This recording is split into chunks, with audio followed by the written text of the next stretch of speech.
tout ce que j'appelle mien. Vous pouvez me descendre.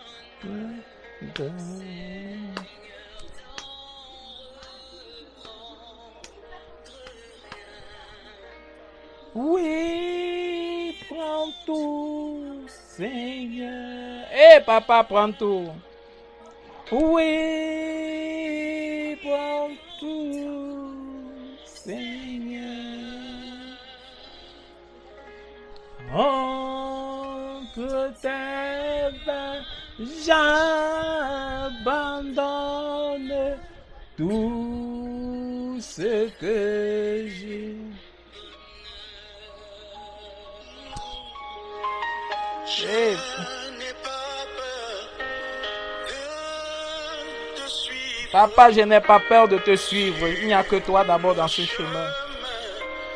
De la croix. Et c'est toi seul, Jésus. Pour toi que je veux vivre.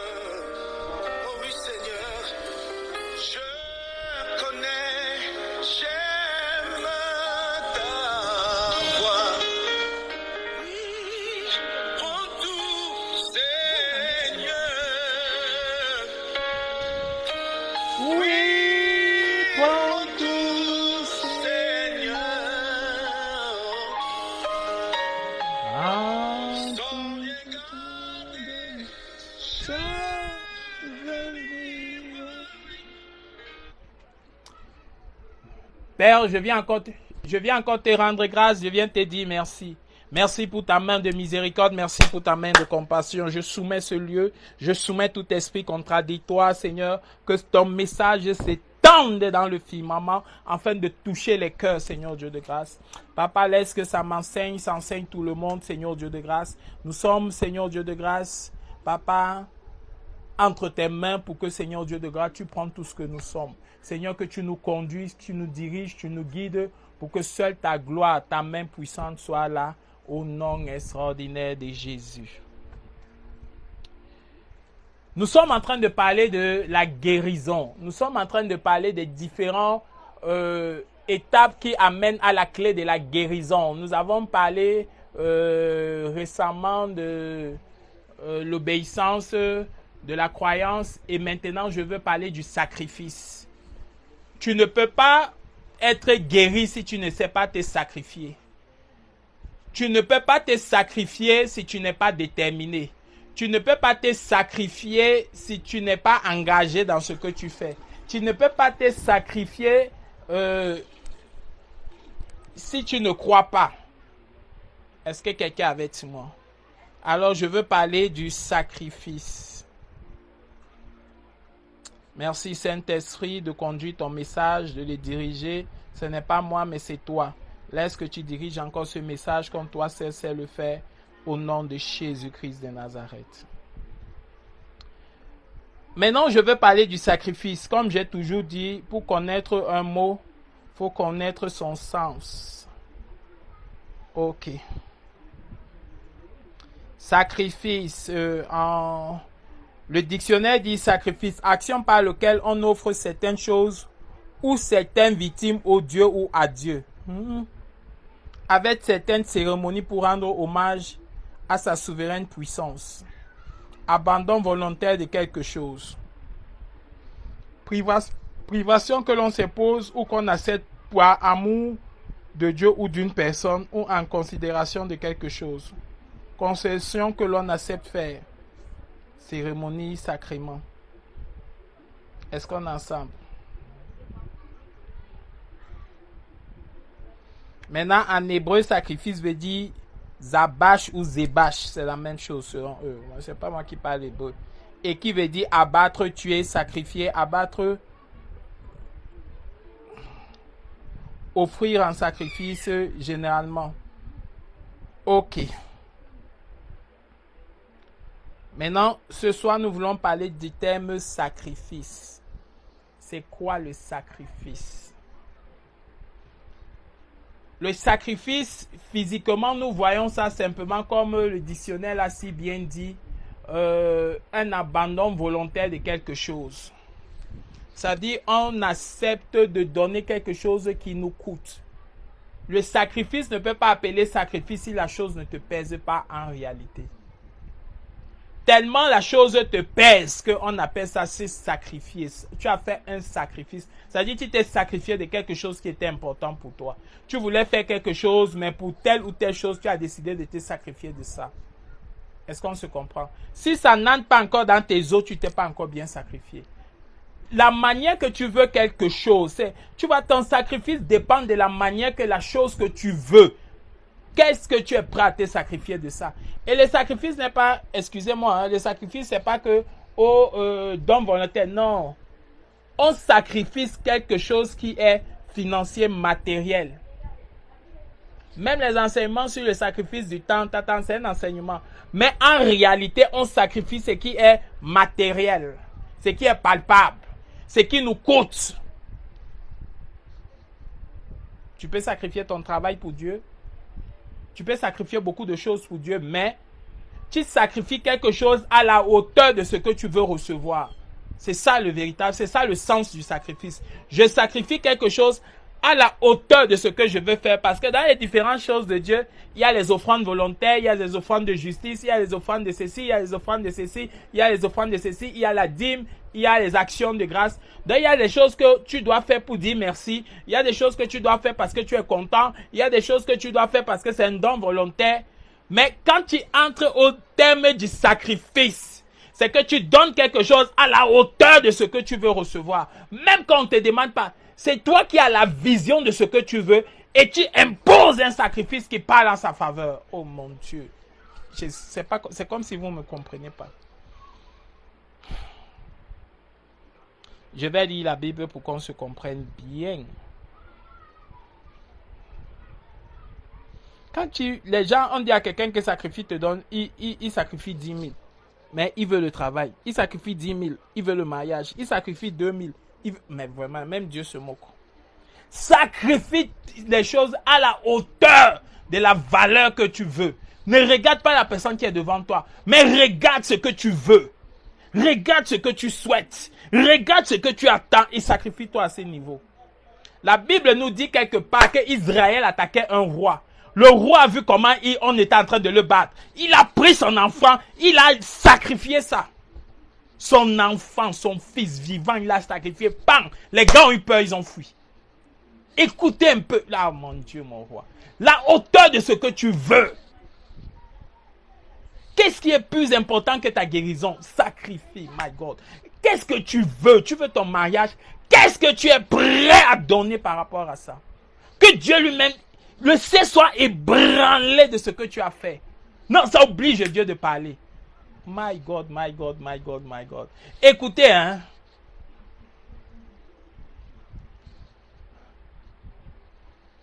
Avant que Abraham pas bagarré pour délivrer Job, hein.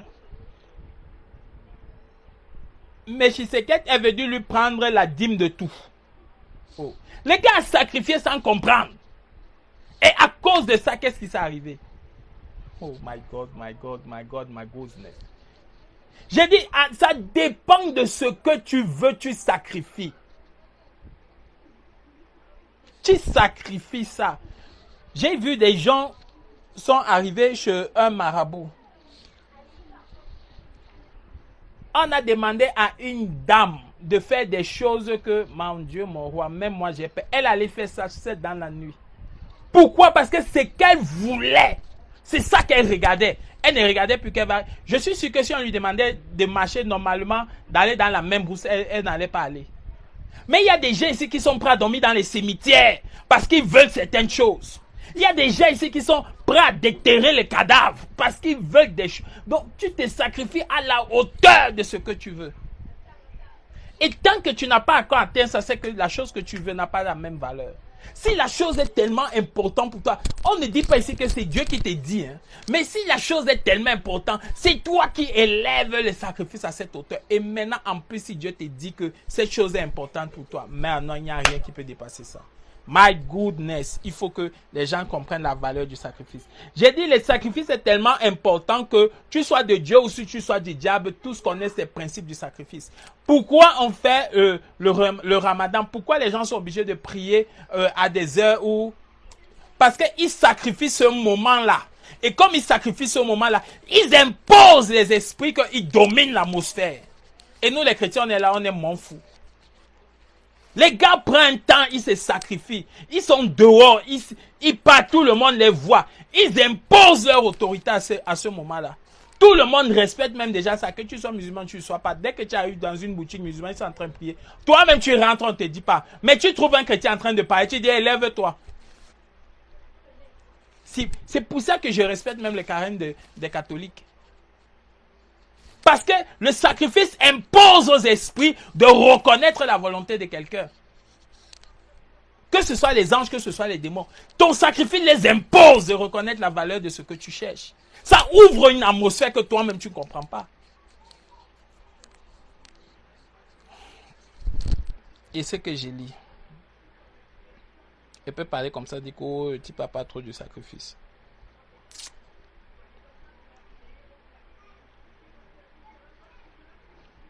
« 1 Samuel 6, 1 à 11. » Je vais lire.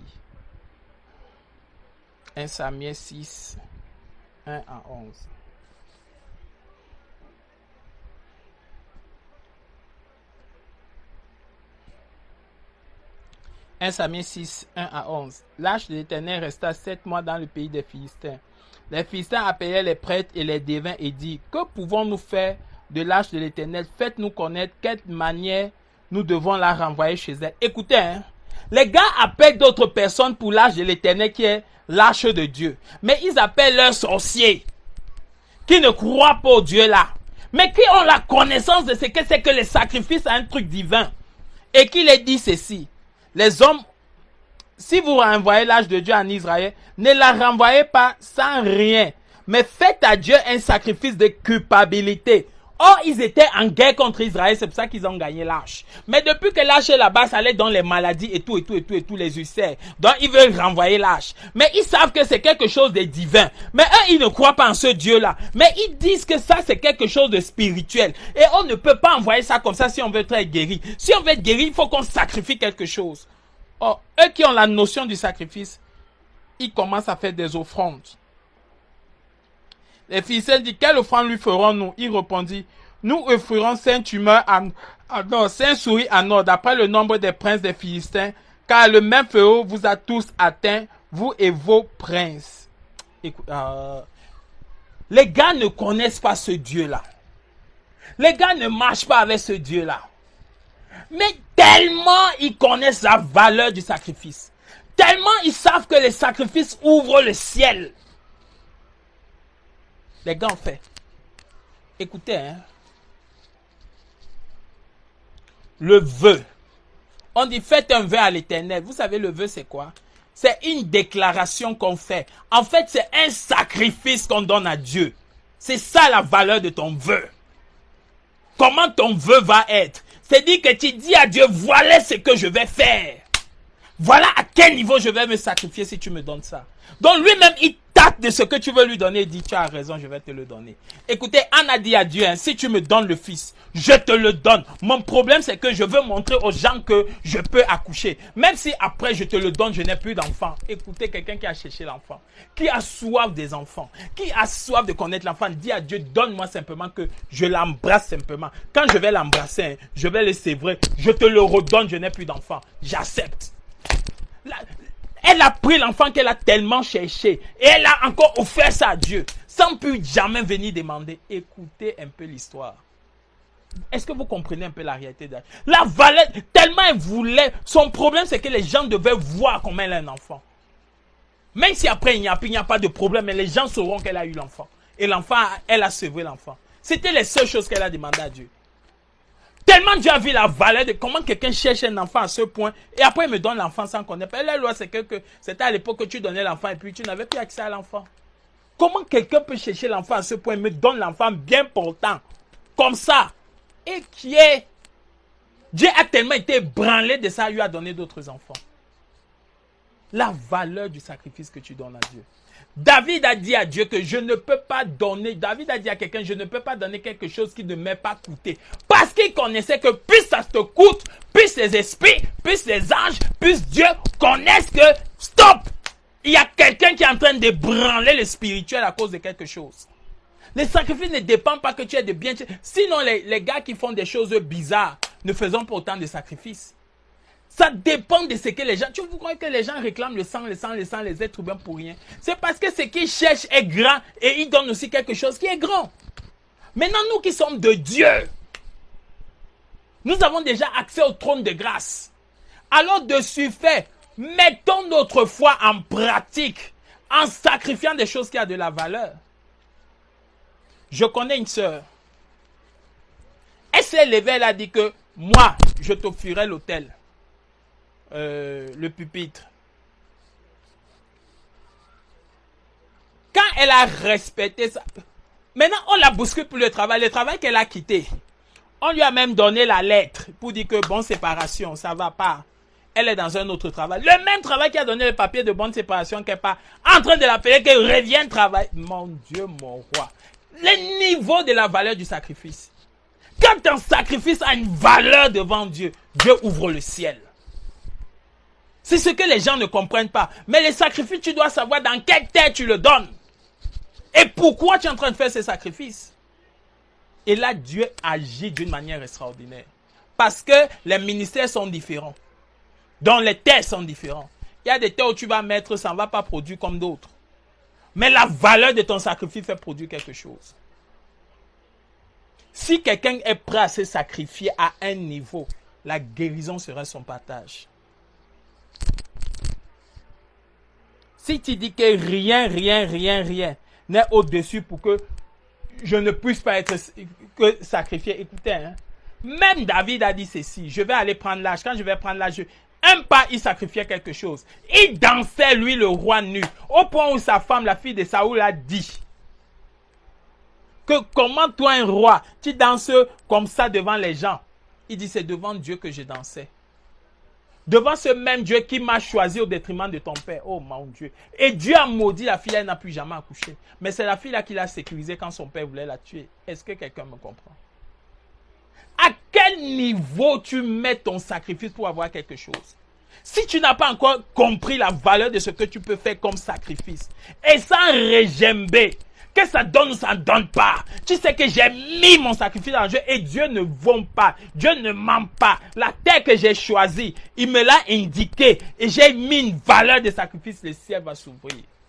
Et puis je veux que ça accélère. J'impose encore un sacrifice. My God, my goodness. Qu'est-ce que le ciel peut faire? Qu'est-ce que ça peut être?